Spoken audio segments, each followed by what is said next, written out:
So if you have anything that you would like to, let's say, reflect back, relate, a question, please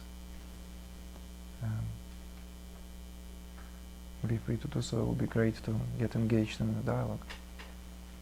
So earlier, I just want to clarify it. So you're calling nete, would that be different than nihilism? Well, actually, we can rephrase it. Neti is the methodology of nihilism. Okay. Nihilism, it's the overall view, but neti is a vehicle, and it's a methodology, and a very important one. And then what then is the name for the other end of the spectrum that you spoke about, of collecting or embracing all? I wouldn't call it collecting, but it's all-embracing approach. Like speaking in a slang, spitting it out versus swallowing it down. Actually, they speak about it in India like that. And the name of that? The name of that? Well, the name of that is Tantra. The name of that Tantra is known as that which does not view this phenomenal reality down to the physical expression of it as illusion. You see? That does not view it as? Does not view it as illusion. So it is a radically different outlook, a radically different perspective. Yes. I don't know if that helps. So, when you were speaking about consciousness knowing itself, then are you speaking about them in the middle? Did you speak at all about the middle way? The middle way. Mm-hmm. The middle way is not in relation to, as Buddha spoke about it, in terms of, let's say, like I would actually take responsibility and say that the way Buddhism understood in, let's say, majority of its approaches, it does not recognize the validity of the self, this whole notion of non-self. You see, it's the classical view of Buddhism is very much based on that shunya understanding, the emptiness. It does not recognize your embodiment or my embodiment as relevant to that process. You are a dream. Even Buddha is being quoted as saying, with regard to his teaching, I came in a dream world to teach this dream-like approach to a dream-like entities, what have you, But all it is a dream, and it will be a waste of time to speak of it as a reality, you see. It's very different. As I said, if we view Buddhism as it is being presented through the teaching of Buddha, but so that there is no misunderstanding or there is no confusion, you have to understand that each spiritual teaching comes as a necessity of time, in response to the necessities of time. Even if we speak of certain cultures, who is to say that this was not revolutionary at the time when Buddha's teaching was expounded? After all, it was expounded at the time when apparently there was this overall emphasis on the outer ritualism, on the outer ritual. So Buddha came, as it were, to purify the field of action, the Dharma, the very concept of Dharma, the very notion of Dharma, to introduce this direct experience of freedom as nirvana, of freedom from the binding influence of action, That's how nirvana should be understood. Nirvana is not sitting down in that kind of, nirvana as a cessation, right? That which gone out. Nirvana, it's the freedom from the bounding influence of action. So that the wheel of samsara, that classical or classically spoken wheel of samsara, right, is broken. You come out of it. So when you say the middle way, where's the middle way? This is something else. These two approaches, negation and acceptance, or let's say negation and all-embracing. In a way, if you try to apply one with bits from another, you'll end up having this kind of situation when you will simply split yourself between two. Like you cannot have your cake and eat it, as it were. I'm not sure which cake I'm trying to have and eat it as it is. It's an English proverb. Forgive me. It's maybe not appropriate. Can I say it in a different way? I think I'm kind of confused myself, so I'm trying to get it. But when somebody tells me something, whether it's my daughter or whatever, I don't take the information as anything other than just information. I don't believe it, I don't not believe it. It's just there, and I just am aware of it, but I don't have an emotion about it. I don't think about it, I don't analyze it, I don't do anything with it. It just kind of sits there. Is that what you mean? I'm not thinking anything about it. It's just there, and I let it. Okay, I can see that we need to maybe talk about it a little bit more. You see that the approach of a renunciate cannot be the same as the approach of a householder. They have two different roles, very different roles. Okay. While the renunciate, and then also an immediate footnote to which we'll come back, is whether the culture or given culture supports such position. Because when we speak of India, the way of a renunciate is a way of life. I can stop eating in India and people will come and feed me. It's their duty. You see?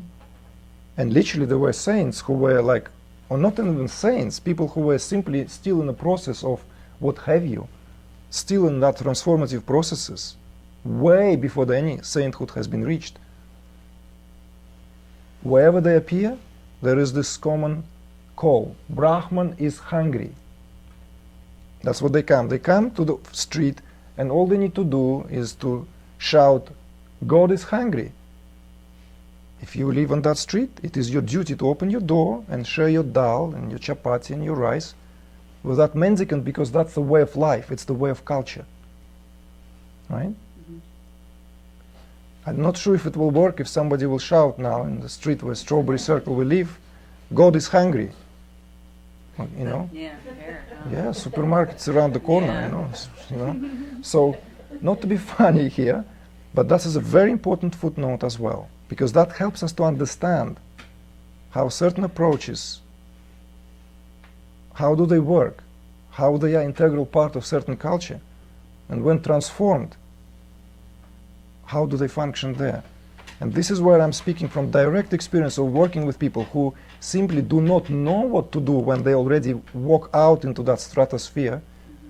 Because you see, when you walk out of your, let's say, contracted state of consciousness, which has been identified with this body, thoughts, feelings for too long, and let's say that somehow there's this shift, there's what's commonly known as awakening. But you don't awaken as ultimate reality. It never happens like that. You awaken to whatever, another aspect of that reality, right? Mm-hmm. So you depart from that. And it's not that easy to go about winning your daily bread, because certain patterns have broken down. And it is like if it's a mild process. But if it's intense, it could cause a lot of problems. Now, going back to this radically different role or radically different perspective or approach between the householder and the renunciate, is that householder required to take this with due degree of responsibility. Otherwise, how can anything be done? Right? It's like the situation is like suddenly, oh, I'm fed up with everything, and I'm walking out of here. You know, like, I don't know, the kid's hungry. There's this, you know, this husband came from work also hungry, you know, like, or what have you. You know, like, you use your imagination. I'm saying that there are certain tasks and responsibilities that ought to be fulfilled here. Very different when it comes to the renunciate, or the one who chose the recluse way of life. He or she can afford to spend entire day contemplating that this, let's say, house of Thomas is utterly unreal, and the owner is utterly unreal. I'm looking at him, but he doesn't exist. Or this wisteria is utterly unreal. And the whole day spent in that contemplation.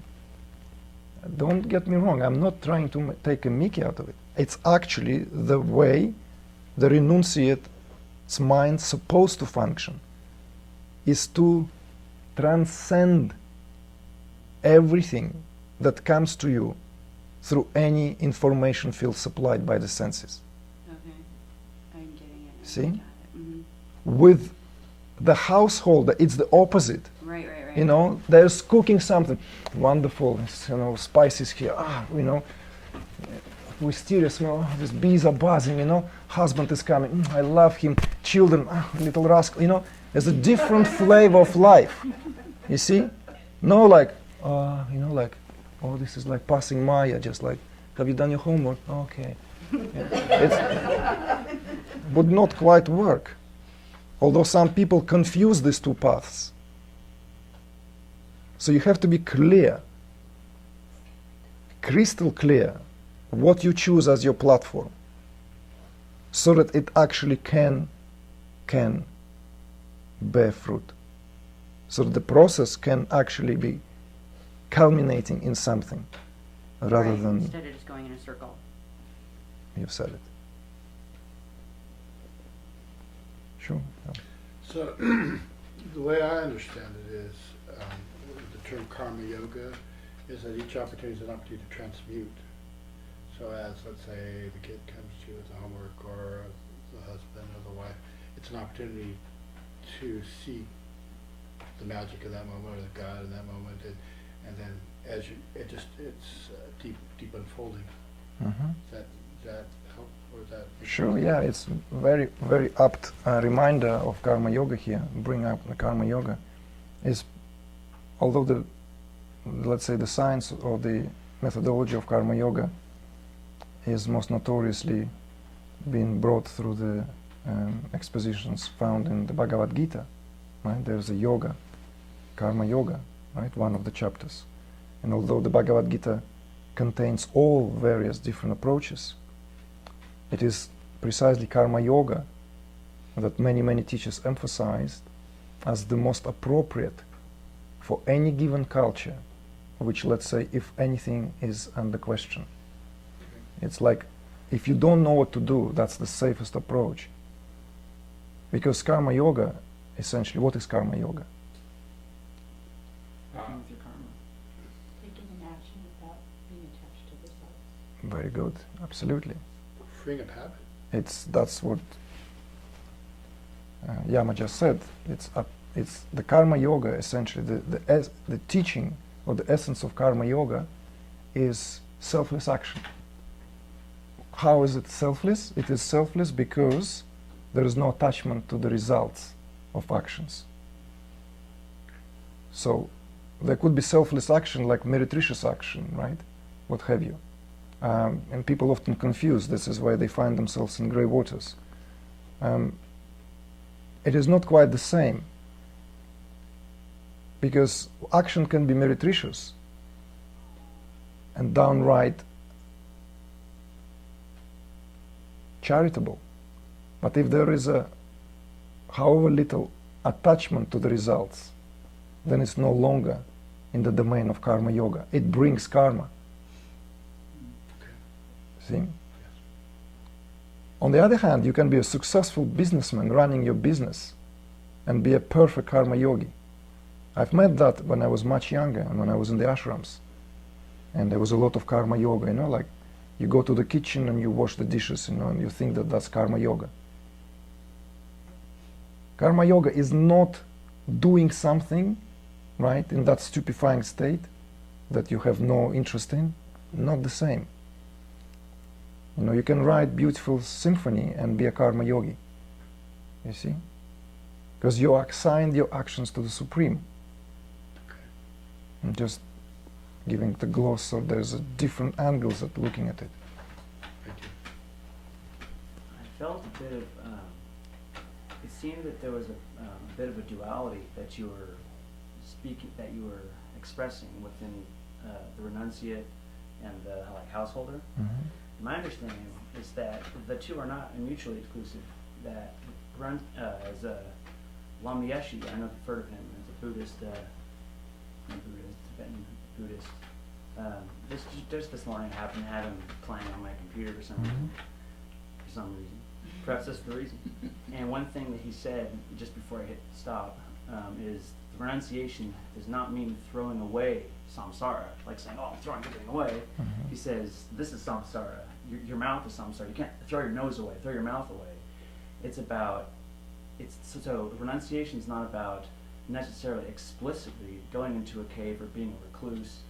You could be a householder and you could deal with your kids and your husband and be aware of the greater reality that you're partaking of, while at the same time understanding that there are relative responsibilities that you have as a relative. And I mean, because as far as understanding that your son and you exist as I'm me and that's my son, but with dependent arising in mind, you can't have a this without a that.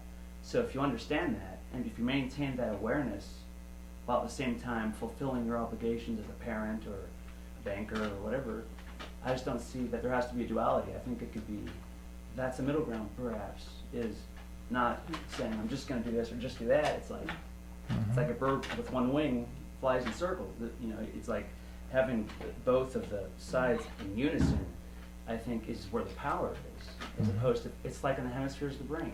If you're using just one more than the other, you wouldn't call it balance. Sure. That's one thought I had, and then I had another one though. Sure. Well, this is why I'm inviting you to contemplate on that and investigate. And I don't need to apologize for speaking from the position of duality or non-duality.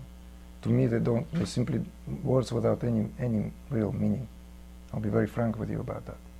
Duality, non-duality, that doesn't make any difference to me. In fact, I often quoted saying that I prefer duality if it still means that there is love of one being towards another, rather than it's not pragmatic, it's more than that. Maybe if we replace it with something which is more visceral, tangible, and this is what Tantra is about. However, I want to tell you my view, and again, this is very carefully, not to at all trying to impose. You have to find out what is right for you. But I believe that this is precisely what many teachers have been trying to do, including, let's say, so well-known teachers as Dalai Lama. They've been trying to marry some of the traditional approaches with the necessity or the requirements of time, thereby departing way from what actually originally this or that tradition was implementing. And I can tell you that sooner or later this approach will backfire because it's not in principle like one wing or two wings. The approach of all embracing is already a two-winged bird. And the approach of a recluse, it's already a two-winged bird. I'm grateful for your question because you bring a very necessary footnote, of which I often say that at classical Advaita Vedanta and Shaiva Tantras, although differ in its approach, are like sister sciences. It's just one sister chose to be widowed from her birth, right? Another one chose to live a glorious life. Choice is yours. But there is another danger coming in. Many people who embrace Tantra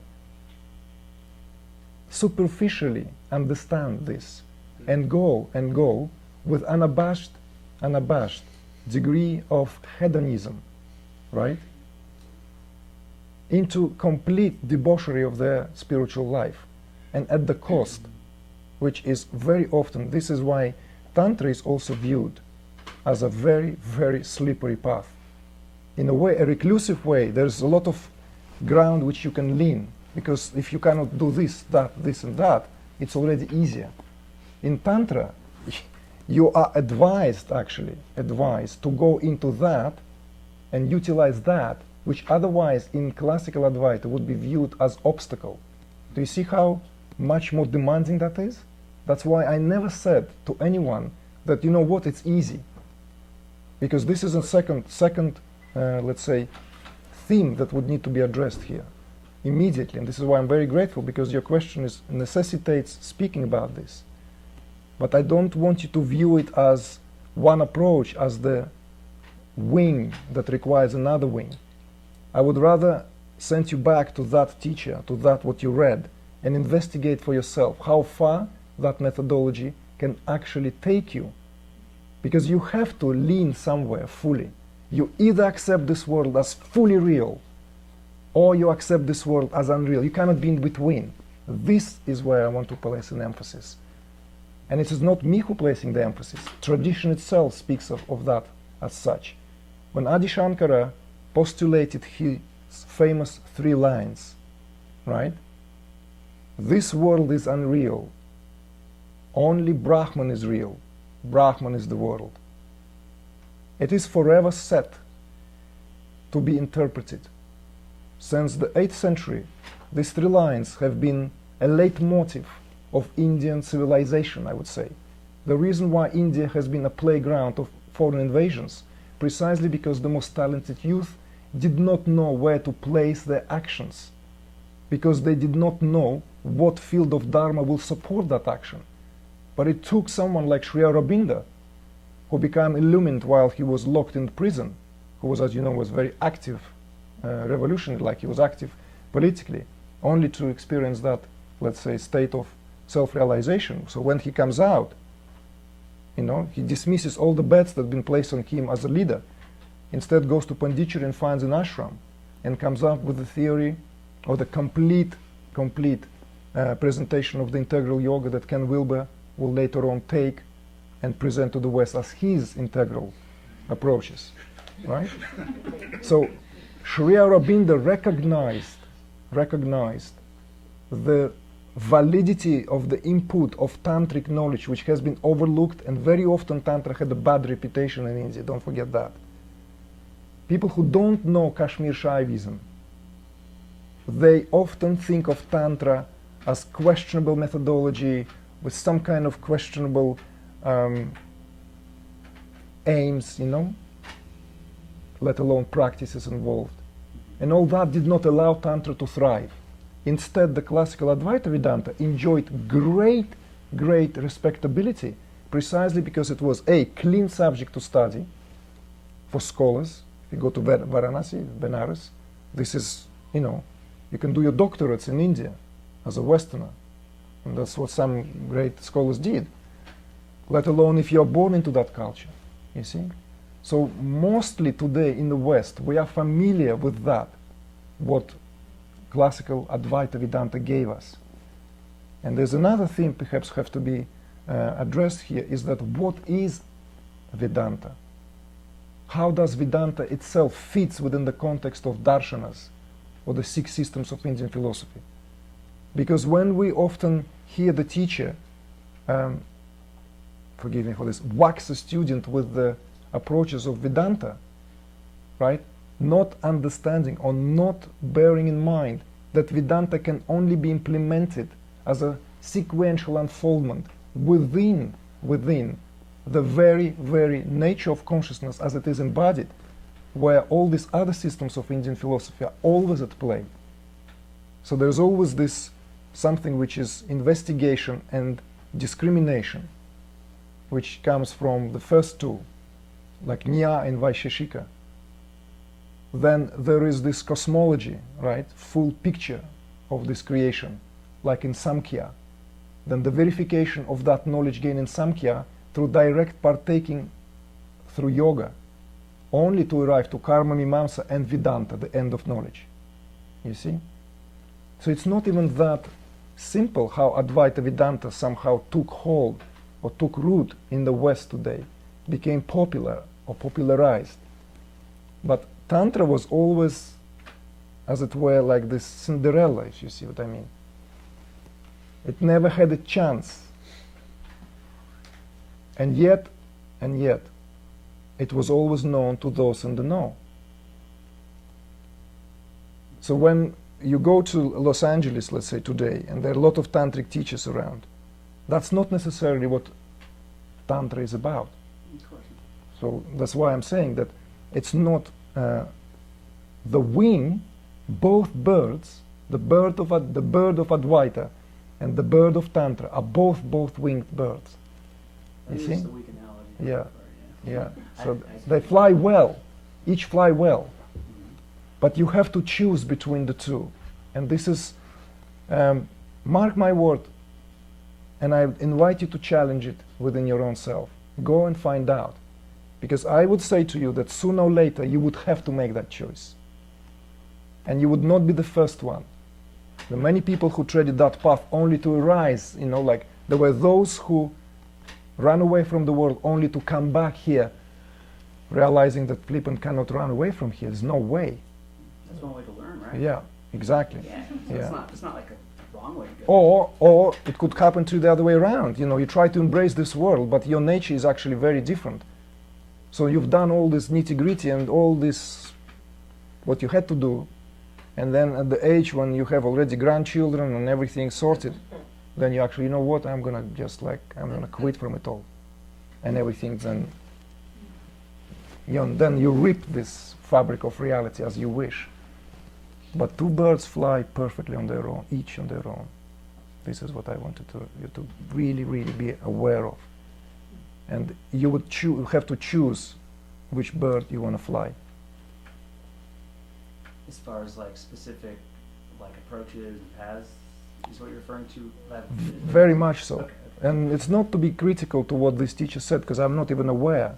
But I do know it happens a lot. When certain methodologies and certain traditions, when there is distinctive flavor, like let's say, you need to do something about it. So there are compromises being made. You wait and see, it's going to happen now, because we come to the time when religion's experiencing tremendous crisis, let's put it. And it's been going for too long. What do you think, that Vatican or the Buddhism or the Islam is going to just resign? No, it cannot. It will do its best to accommodate. It will do its best to transform with the time. And messages would be mendable and what have you, and there will come those who will interpret the scriptures. But when we speak of Advaita Vedanta, it's not religion. When we speak of Tantra, it's not religion. I often emphasize, you can be Christian Tantric, Gnostic Tantric, you can be what have you, like Buddhist Tantric, Likewise, the same with Advaita Vedanta. So the sister sciences. And what you said earlier, that it sounds dualistic. And I was referring to the renunciation. Yes, I understood. Yes, I understood exactly where your question was coming from. And I also want you to understand that without the duality, there's no non-duality. This is something else.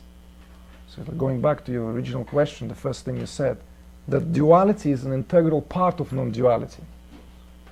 And in fact, in a true state of oneness, right, there's not just duality and non-duality.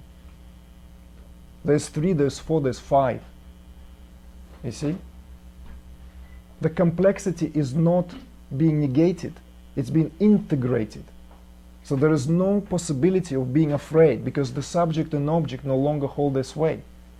When subject and object no longer hold sway, then it doesn't really matter what we call it, the animal. Exactly. See?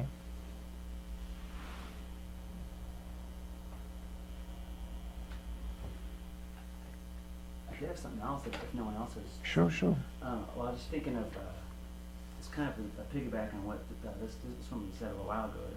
She mentioned a middle way, and then mentioned the Buddha's teaching at that time. At that time, it was about freeing yourself. It's very self, kind of free yourself, reach nirvana by getting to, essentially, I mean, peel away all the layers. And I guess I was looking at that and thinking, because I think I heard you say earlier that if you're spending your time, if you're just trying to do that, it's not necessarily going to help the collective situation that we're currently in. Or, I don't know if you said it's not going to help. It just seems that there was another kind of mutually exclusive component that I want to clarify. Because it seems like if one individual, or if a bunch of individuals, fully go through all the way 100% on a path of true digging, I guess, as you can call it, getting down and burning, and really going through the whole process, it seems that they would arrive at the place of knowing that they are that like everyone else is literally the same thing at that, and so encouraging each person to go within on their own, as far as going in, not on their own, but into their own process, the karma yoga of their own, how I understand the term is working with what arises in your experience, and working with it, understanding like, this is, all there is now, that there's not actually like any other, any kind of measurement of yesterday or whatever tomorrow, and that working, it's kind of like tarot, is working with what arises in each instant, like the color of my shirt, the smell of the room, every little component, and that by like each individual working with that, it's just as a whole forest is made of a bunch of individual trees. I figure a whole population is made of a bunch of individuals, and that by going in and encouraging each to do with their own work, then collectively it would seem that they would realize as a collective thing, and it would not be like any kind of loss just because the person is going in. Am I making any kind of sense? You do. Okay. This arises all the time. Absolutely. In fact, you make more sense in between the words, as often the case. I'm not that good with words. No, don't worry.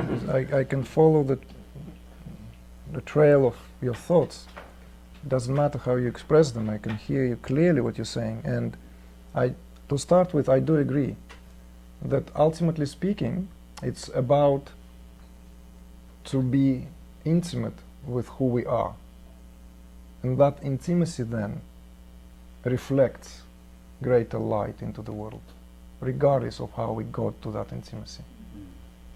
So that intimacy is, of course, is that what required? Because the separation, or seeming separation, as some teachers prefer to say, so there's like this politically correct language, right? So we're not being arrested on the way out. That seemingly, right, apparent individuality does not overshadow who we are always at heart. And I do agree with you, is that's why it takes us all the way back, with the words of Ramana Maharshi, that the greatest service to humanity is still that, is to realize who we are. And that realization itself doesn't require much else, because that in itself brings greater light to see what needs to be done. However, if you remember what I was pointing out, is that because the nature of self-realization is not an overnight phenomena, you see, and this is where my message differs from the messages of some teachers who say that there's no self-realization. Everyone is already self-realized. I hear that as well, right? Well, you see that on the popular spirituality, these comments can be kind of like, they can be accepted, if you will. But in the spirituality which is worth its salt, or in a true spirituality, they will not even be given due attention. They will be simply dismissed as a joke. Because everyone, every greatest saint, even Anandamayi Ma, who was born a saint, healer, and goddess in her own right, had to go through 12 years of intense sadhana only if to relate to others and being able to guide others. And that's just one example. But there are many, many other examples. Many other examples of great beings.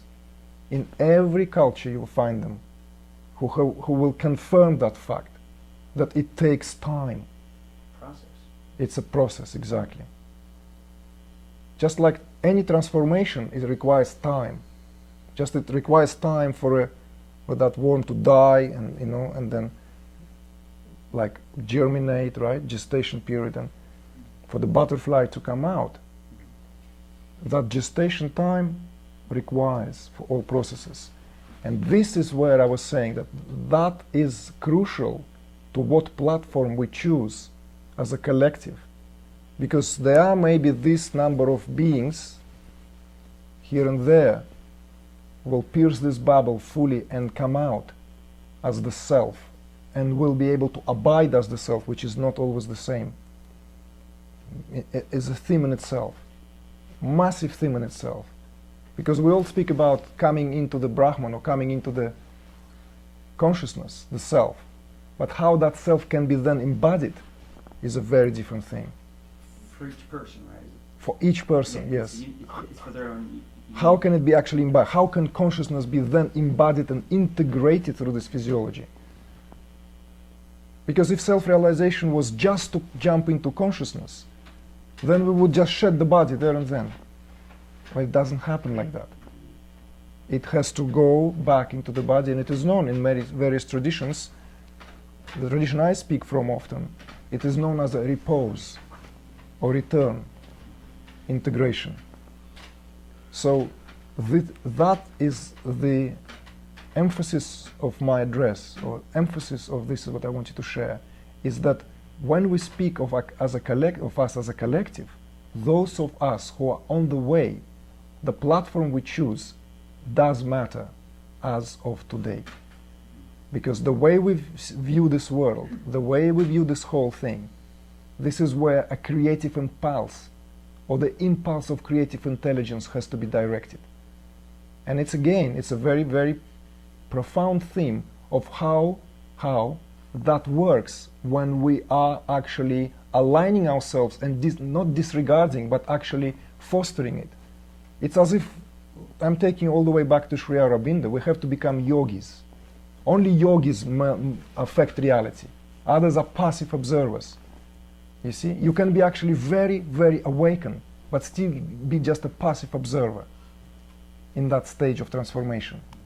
But only those who can actually conceive and perceive reality within have greater impact of how the reality will unfold and what our kids will live as tomorrow.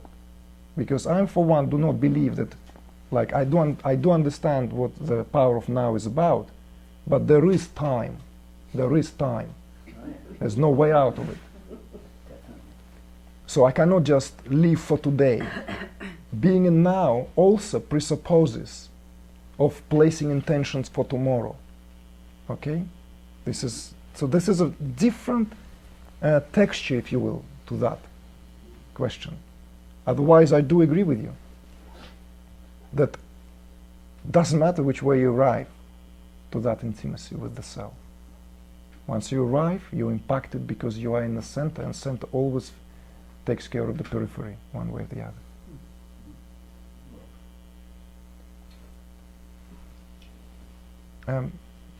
If you don't mind, well, Don't mind. have something very unique for me.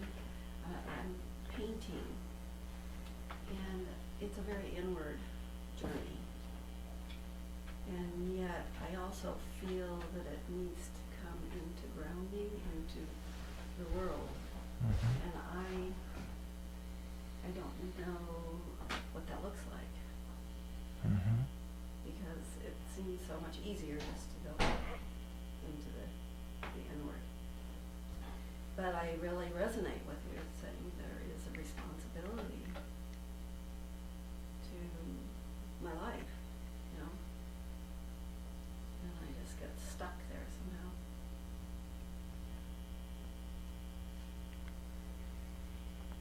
Where would you like us to go? Into where you're stuck? Or to... No, just if anything resonates with you that... I do feel very much, and this is why I brought that example about the childbearing, right? And I brought it also another example as an artist or as a creator. And this is where really the this is no way of beating about the bush. If this is what we just discussed, could be a subject of speculation, right? And agreeing or disagreeing. When it comes to creative process, it is very well known that the Advaitic approach, or that approach of that classical Advaita Vedanta, sees everything as violational. So creativity has zero or zilch to rest upon.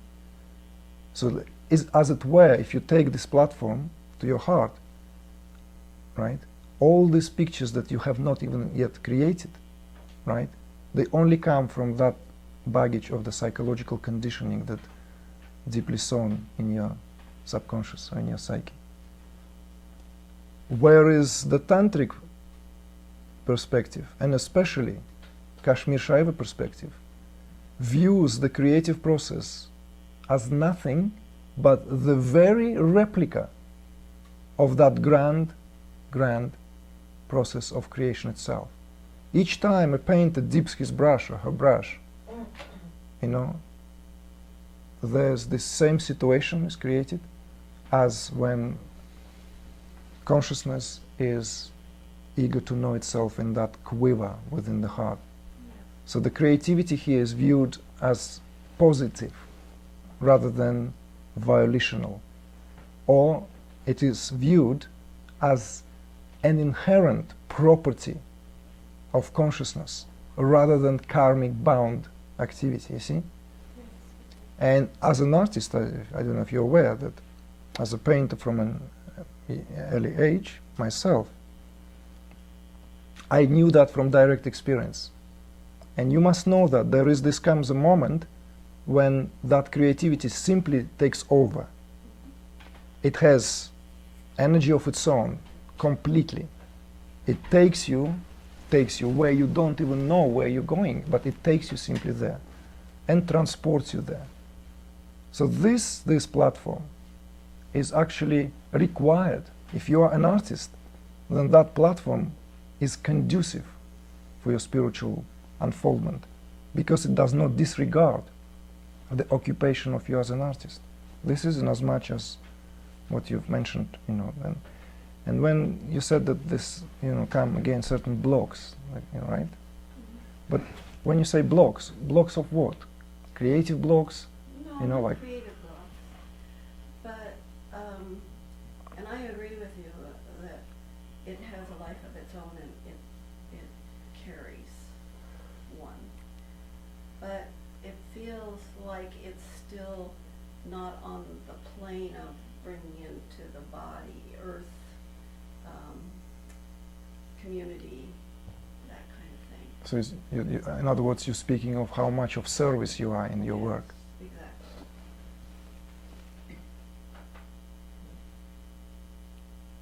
Exactly. It's a very interesting question.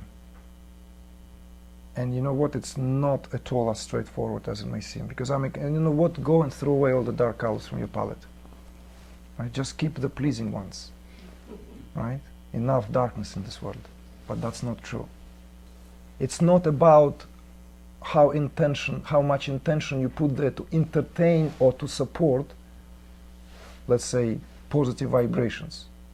A lot could be said about that.